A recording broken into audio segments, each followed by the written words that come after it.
Time to shake a leg, everybody, because nothing gets you going in the morning like an IFR approach to a snowy Canadian runway. That's right, we're going to be flying the ILS runway 30 to Grande Prairie Airport, and we're going to be using the Garmin Pilot app to help us guide us to the runway. It's going to be a lot of fun, so let's go. All right, everybody, welcome to the cockpit of the Cessna Conquest, also known as the Cessna 425. You can see it's quite cloudy outside the airplane right now. We're just above the clouds, but we're getting ready for descent. So I'm going to do a little flow check here over the switch panel, make sure everything's in the correct position, and that we are set up for our descent towards Grande Prairie Airport. And once in a while, I get to turn the camera around and feature myself. By the way, I'm trying out my new Flying Eyes Optics sunglasses. I've got many pairs of these, but these ones are quite new to me. Now we're going to set the pressurization for 1,000 feet above the elevation of the airport we're going to be landing at, and that way the cabin will be depressurized about 1,000 feet before we land. I'll probably do a more detailed video on how pressurization works in the future, but that little knob I'm turning there is adjusting the descent rate of the cabin. You can see it's descending at 500 feet per minute. Now we're going to bring the power levers back to roughly around 1,000 foot-pounds of torque each engine, and then set up for this approach. Now we're going to first fly to the waypoint IFR. We're going to fly there on GPS, and then we're going to join the localizer and then the glide slope all the way to runway 30. And we can set this up in the Garmin GTN 750 Navcom GPS.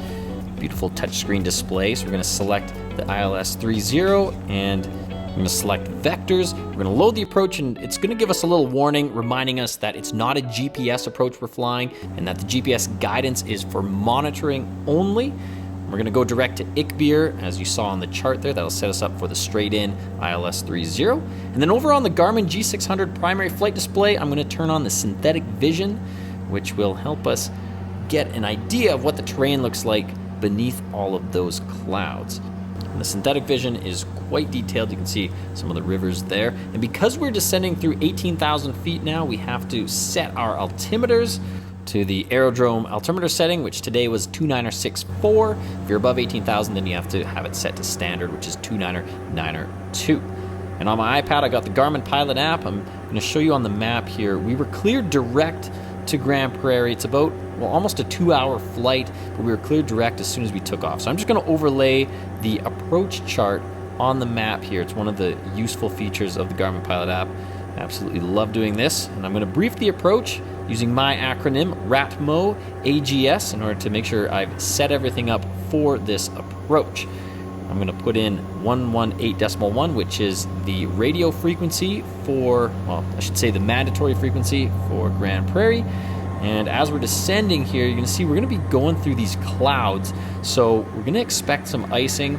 So we're also going to run and prepare our icing checklist, because as soon as we get through the tops of these clouds, we're going to start picking up a little bit of ice. Here's a tip for IFR pilots.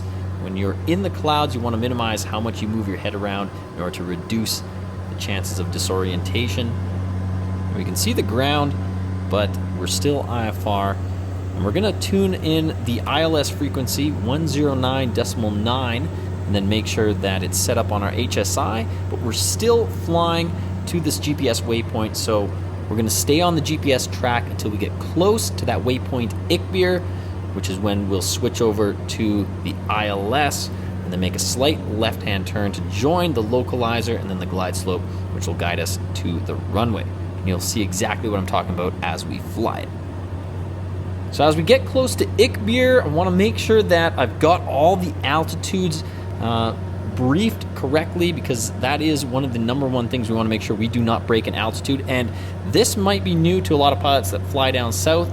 Cold weather corrections. We have to make sure we adjust all of our altitudes for the cold weather. Very important. And here's a shout out to Flying Eyes Optics. They didn't ask to be in this video, but I figured I'd do this anyways because I absolutely love their sunglasses. They are made for pilots, by pilots, and they have some incredible features that make them my go-to sunnies from now on. They're great for flying, great for people who love the outdoors, and they're a small company, so I want to show them some love. If you want to buy a pair, you can use my discount code in the video description to save 10%. So there you have it. I've sold my soul, put a little bit of advertising in this video. Flying Eyes did not ask to be in it, nor did they pay me to put that ad in there, but you know what, I love the brand, so hopefully they appreciate that I'm spreading the awareness of how awesome their sunnies are. You can see we're getting ready to intercept now the localizer for the ILS. We're approaching IFR, so I've switched over from the GPS track to the localizer, and as we approach IFR, that green localizer indicator there is going to start to center, and we're going to have to make a slight left turn in order to follow that localizer to the runway.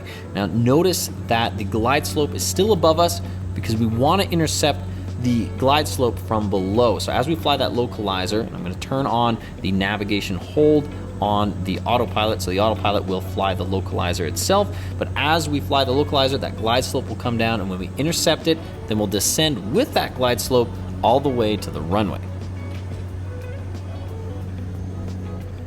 And once we've intercepted the glide slope, as you can see here, we're actually slightly above it. We're going to start setting up the airplane for the final approach. All those checklists I like to go through 2 or 3 times at least. Now, the flow check that I like to use no matter what airplane I'm flying is BB gumps. That's belts, brakes, gear, undercarriage, mixture, props, switches. I've heard lots of different variations of this, but I do this flow check in conjunction with the actual checklist to make sure that everything's set up. Now, you can just barely make out the runway straight ahead. The visibility was a lot better than expected, nowhere near minimums. But I'm going to put the landing gear down now and get the flaps set and run our checklist one more time. It's important that you run these checklists repeatedly and build good habits when you're flying IFR, because when you're flying IFR and you're in the weather, there are a lot of distractions, and that is how you can accidentally land an airplane, believe it or not, without having the landing gear down. And I don't even want to think about that ever happening. So it's important you ingrain in your procedures very good habits. In this case, before I land any airplane, I like to do a short final check.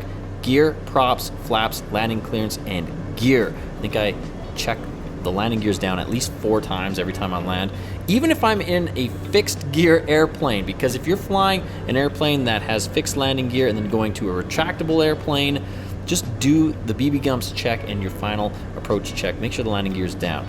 Now, we want to approach at about 120 knots. If this was hard IFR and we were still in the cloud, I'd be coming back on the power to about 110, 115 at this point, because we're going to break out of the clouds and that runway is going to appear. We're only going to have a few seconds to slow the aircraft up.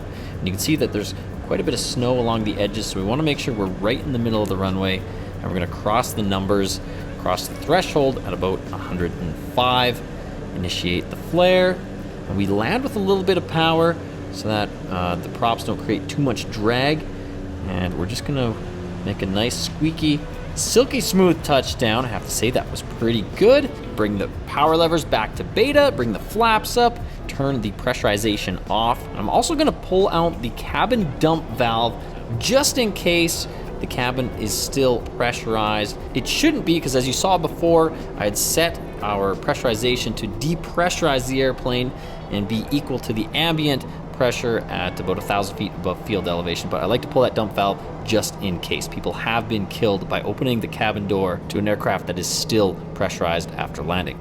Bing, bang, bong. Get my bag. Where's my bag?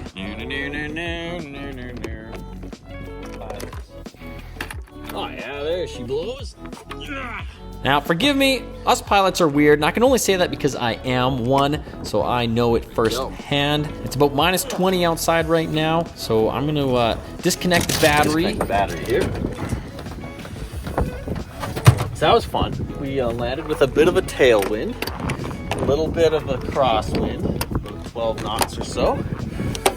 And yeah, it's freaking cold here right now. Oh, all the adventures we can get up to with an airplane.